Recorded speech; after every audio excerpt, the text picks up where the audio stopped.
And now, back to Pinoy Explorer dito sa TV5.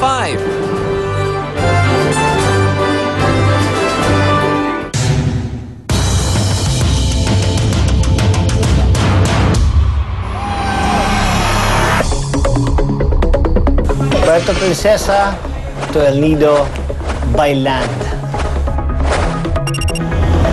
Mahabang biyahe, malasawang daan, patag, matagtag.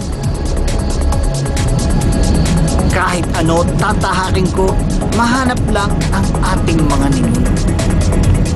It was a 5-hour drive. 3 hours, sementado yung kali. Yung 2 hours is all rough road. Doon, sa 1,000 beses yata, mga ganon. Kayang-kaya ng kotse, hindi nasisira talaga. It was worth the drive though.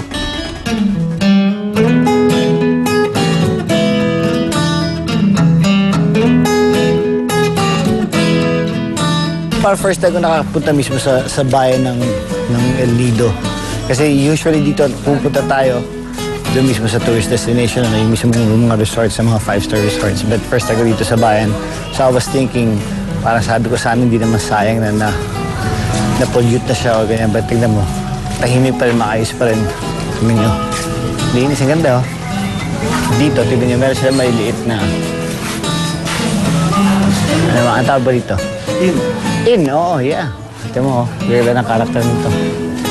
Tsaka lahat to puno ngayon. Kami nga munti kami walang matuluyan dito. Tsaka ate mo ang gaganda ng mga babae rito. Tingnan nyo. Hello po. Ate nyo. Kaya naman siya ng mga dalaga dito. Kita mo naman. Ayan. Schools International. SSI? Wow, alam mo lisensya ko SSI? Oo, SSI ako. Galing. Eksakto. Ito ang dito nakuha lisensya ko sa diving, sa SSI. Oh, eksakto sa Palawan. Yan dito, SSI. Kumusta ba? Magandang umaga, madam. Ito ang aking mga kamag-anak dito. Ito naman kami mga kamag-anakan ko. Yan. Ganyan kami dito. Tahimik lang ang buhay. Simple lang. Yan. Nakasaya. Para 80s na 80s pa yan ha. O, tignan mo to. Ito mga kabats ko. Paano? Oh. 35, Pinoy Explorer. Nagsudawan kami 1986 eh. Ha? Talaga? Princess Magalona. Ikaw, ako. Abiliana tayo, di ba? O, nakita mo naman, mga ka-showdown ko. Sa CCC, sa Cebu Central College. O, makita mo, ganyan kami. Iba talaga, idol! Dito sa Art Cafe, nakilala namin si Judith Distal, isang Swiss national na piniling manirahan dito. Hi there. Hi. Nice to meet you. Hello. Good morning, Judith. Good morning, Amaga. Your first 2 years, nanonood na kayo mag-Tagalog? Not yet. Actually, we had a small shop, bahay Yeah. Pulan, tapos ako yung tindera. Okay. Nagpiprint kami ng t-shirt, asawa ko artist. That's how I learned because the local people came to buy. At ang asawa niyang Pinoy na si Tani ang makakasama ko sa paglilibot sa mga isla sa El Nido.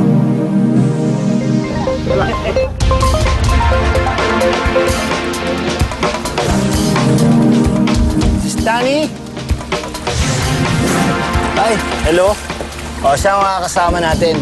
Siya may-ari lahat nito. So, maraming salamat. So, ano gagawin muna natin? Saan tayo pupunta? Bukal Island? Bago tayo pumunta ng Bukal Island, Okay. nadaan muna tayo sa may wall. Okay, sa may wall na yun. Doon tayo magkakayak. Kakayak tayo ron. Papuntang Bukal Island. O, ayun na. So, doon kung sa may wall na yun, sinasagong wall, or limestone siguro yan, no? And then, kayak. Let's go! Dahil binubuo ng maraming maliliit na isla ang El Nido, susubukan kong puntahan ang ilan sa mga ito. Dito ko na rin hahanapin ang ating mga ninuno.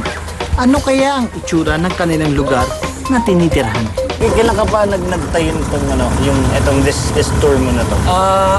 Mga 15 years na. 15 years na? 15 years na? Nag-start kami maliit. Oo. Ngayon kayo na pinakamalaki dito?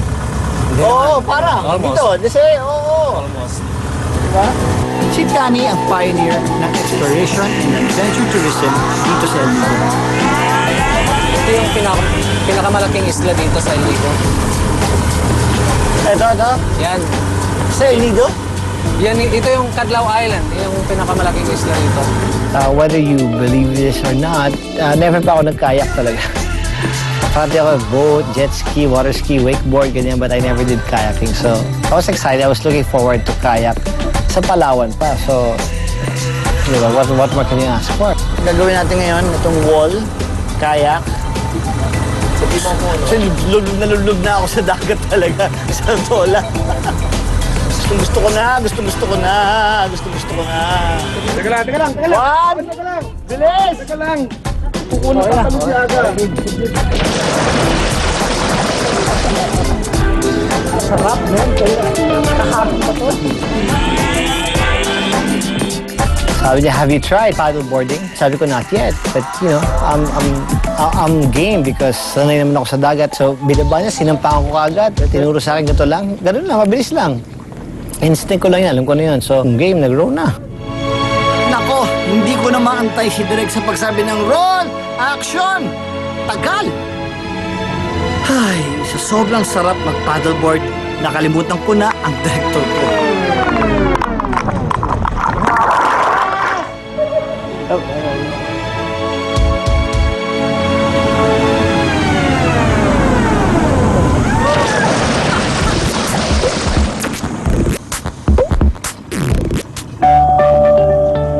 Palawan, El Nido is, alam niyo naman, is paradise.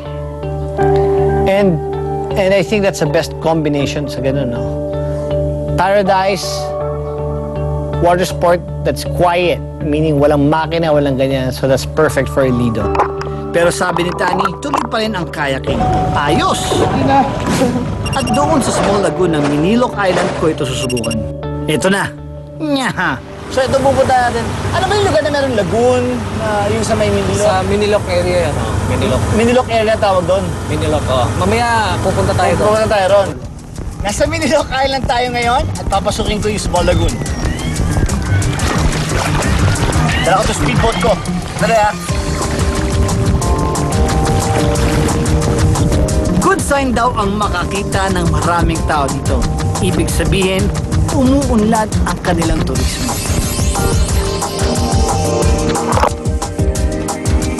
Daming tao talaga. Dati nagpunta ako sa mga lagoon, ako lang.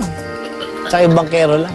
Tsaka yung date ko. Oh, it's still nice. In fairness naman, this is what I comment sa... Ang ano ko naman sa Palawan, sa local government ng Palawan. Ang galing ng ginagawa nyo. Dahil kahit madaming turista, madaming tao, madaming ng ano, hindi nyo sinisira yung kalikasan, ano? Ang galing ninyo. Lahat kayo. Para mapaandar mo ang kayak, kailangan mo i-twist ang katawan mo para makuha ang tamang balance and velocity. Ang upper body ang in charge sa pagsagwan para kaubusan. At kailangan ipwesto mo ang kayak sa direksyon na gusto mo gamit ang iyong lower torso. Ito sa likod ko yung entrance naman ng Big Lagoon. Kanina nagaling tayo doon sa Small Lagoon, ito yung Big Lagoon. Pag pumasok ka rito sa entrance na to, merong halos almost a kilometer. Nalalakbay mo ganyan. Sa ikot, balik.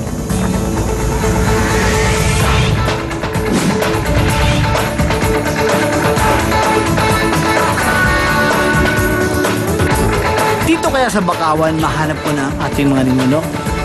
Pero teka, ano ito? Ito na! Tamilok! Ay, Diyos ko, Joseph!